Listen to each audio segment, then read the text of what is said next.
Nigel Farage's spokesperson has denied fresh allegations that the former UK leader may have broken parliamentary rules after reports the MP failed to declare benefits provided by an ally who has been convicted of fraud in the United States. This is a story from the Sunday Times saying that George Cottrell, otherwise known as Posh George, supplied support, including security and social media staff who worked on Farage's online content in the year before he was elected. It also claims that Farage used a property rented by Cottrell near Buckingham Palace. Well, a little earlier I spoke to Gabriel Pogren, the man who broke the story, to find out who George Cottrell, Posh George, really is.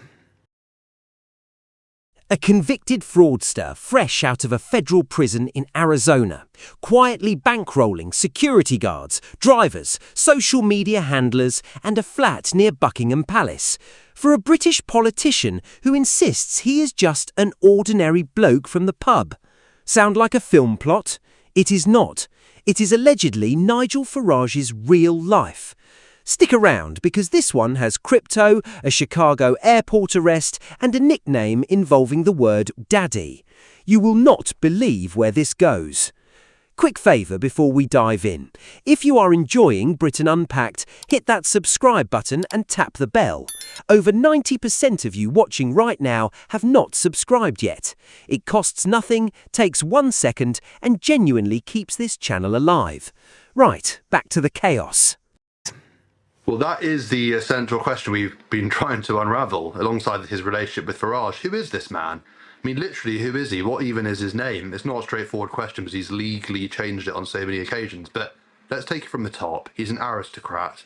He grew up in a cottage in rural Worcestershire and then a Caribbean island called Mystique. His mother, the daughter of the third Lord Manton, dated Prince Charles in the 70s, but the match was killed off because she posed for Penthouse magazine in the nude. So it's a colourful story, colourful childhood. He gets expelled from Malvern College, the boarding school, for gambling. He reported going to the local bookies and returning with a 50k bag of cash in hand. So he's got this colourful start in life, and it continues. So a pretty normal childhood by all accounts. Yeah, wholly similar to yours, I'm sure. Mine as well. Mine was much racy. So he gets expelled, and he doesn't go to university or follow the path that one might expect of a very well-bred individual such as him. He heads first into the world of finance, and the bit of finance where, Russian, British, Arab money commingle in Mayfair. He basically advises people on how to move money around the world, and that sets him on a path to criminality. I'm just going to take a brief pivot and say that he becomes a volunteer to reform, where UKIP rather, the forerunner thereof, where he becomes credited as like the best Farage whisperer there is. He understands Nigel. He knows when Nigel wants a cigarette, when he needs a pint, when he wants a moment's pause. He's there to pull the chair out from the table when he sits down. He's something between a servant, a friend, a son, an aide. It's not clear, but he becomes a key part of Farage's coterie, and he's with Farage on the night of the referendum in 2016, and when Farage goes to the Republican National Convention in 2016 to see Trump. And on their way back from that event, Farage and Cottrell are travelling together. Cottrell arrives at Chicago O'Hare Airport and is arrested by federal agents because 2 years prior he had he masqueraded under an alias on the dark web and had offered drug dealers the opportunity to launder their proceeds into crypto. The problem was, when he went and met these people and told them about all of his schemes, he wasn't speaking to drug dealers, he was speaking to undercover federal agents, and he was banged up in a federal prison in Arizona for a time. He leaves that world he leaves prison after about 7 months. He did a plea deal where he pleaded guilty to a charge of wire fraud and agreed to give the authorities information.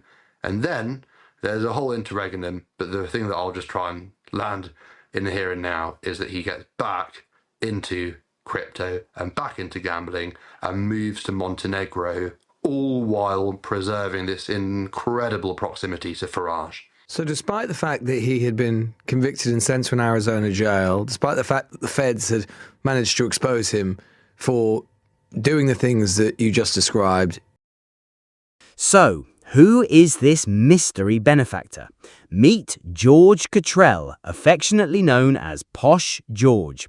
Aristocratic background, expelled from school for gambling, and later convicted of laundering drug money through cryptocurrency after being arrested at Chicago Airport in 2016, traveling home from the Republican National Convention with none other than Farage himself. Think of him as Farage's real-life Wormtongue, if Wormtongue also ran a crypto betting company from Montenegro.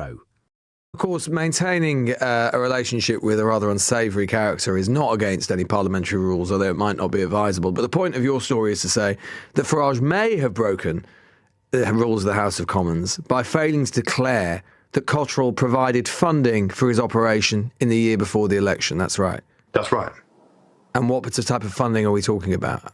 Well, it's very wide-ranging. Everything from security to drivers to staff to support with his social media output to transport to accommodation, all of the above. And this was all provided as a donation, a gift to Nigel Farage in the 12 months before the general election, and none of it was declared. None of it was declared, with one exception. Farage had just divulged that Cottrell had paid for him to attend a Conservative conference in Brussels shortly before the election. He reported that.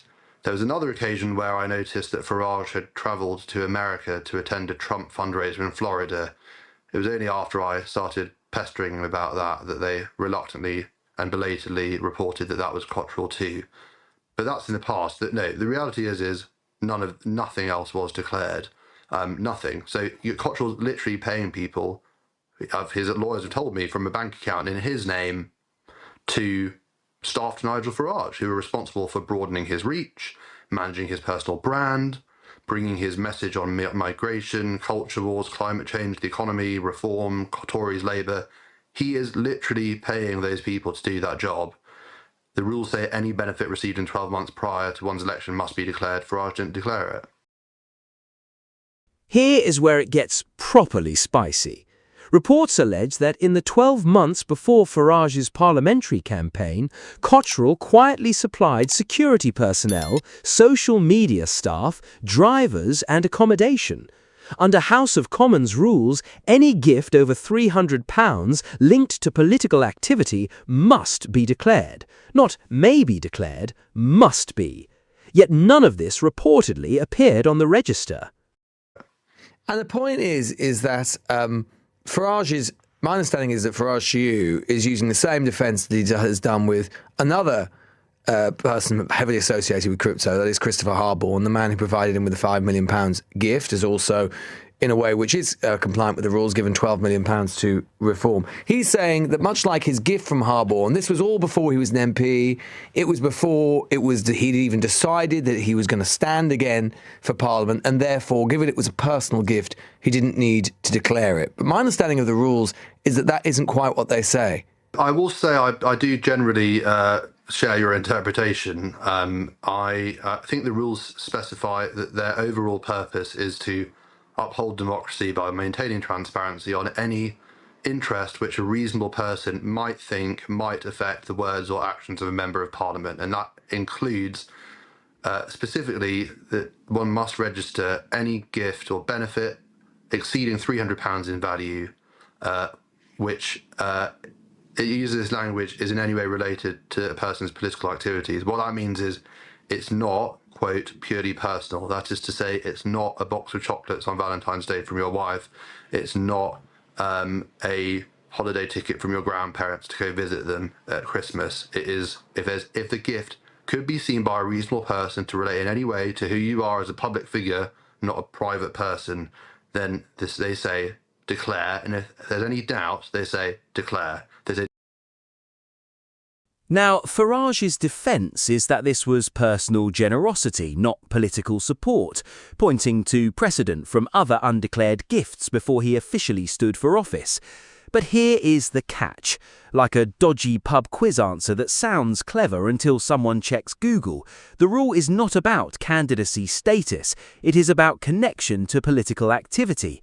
Staff running your public image and your security do not exactly scream just mates having a laugh. The point is that these donations or these gifts are not coming from people who you might say there is no obvious connection to what they do or the industry with which they're associated, and Farage. I mean, the truth is, and it may well be that this is, of course, a complete coincidence, but whether it's Christopher Harborne or Mr. Cottrell, both are deeply associated with the crypto industry, and up to now at least, Mr. Farage has affected and adopted the most pro-crypto platform of any of the major parties.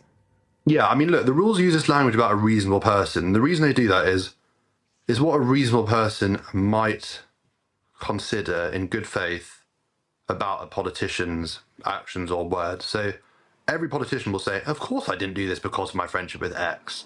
But that's the point. It's not their interpretation. It's what an average man on the clap of bus might think is going on over here. And if there's any suspicion, declare it. And that is what you've said there is this is exactly what it's all about. Is there any overlap on the Venn diagram in terms of their interest? So it's not just crypto, although you're quite right that the Reform has said it wants to make Britain the crypto capital of the world, and Farage has lobbied the Bank of England to that effect. It's also that Cottrell wants a pardon from the US President Donald Trump, whose Vice President JD Vance Farage was with only yesterday. Cottrell told us he is presently applying for a US presidential pardon. He's also got his own political consultancy, which purports to specialise in campaigns and polling. So there are all sorts of areas where one might say there is a substantial amount of overlap in their worlds. The crypto one, though, it has to be said, it's the biggie, and I don't know if this is an irony that is getting too geeky for you, Lewis, or your listeners. Impossible. And just when you think it cannot get juicier, enter Christopher Harborne, a crypto billionaire donor to Reform UK, allegedly linked to a betting platform tied to Cottrell. Suddenly, we have overlapping interests in crypto deregulation, a shared appetite for anti-establishment branding, and a rather convenient lunch meeting that preceded a business launch. Coincidence? Perhaps. Or perhaps this is less grassroots outsider and more boardroom with better slogans. What do you say to the spokesperson from Nigel Farage, who, among other things, I mean, they say the story is baseless and contrived and connected with your newspaper's endorsement of Labour at the last election, and then say, we also understand the Sunday Times is a new podcast to promote, which it seems very excited about. Its agenda should be plain for all to see. Now, I'm all for podcast promotion, but what's your response to that? Well, I guess hard to answer with a fully straight face, but let me give it my best shot. Number one,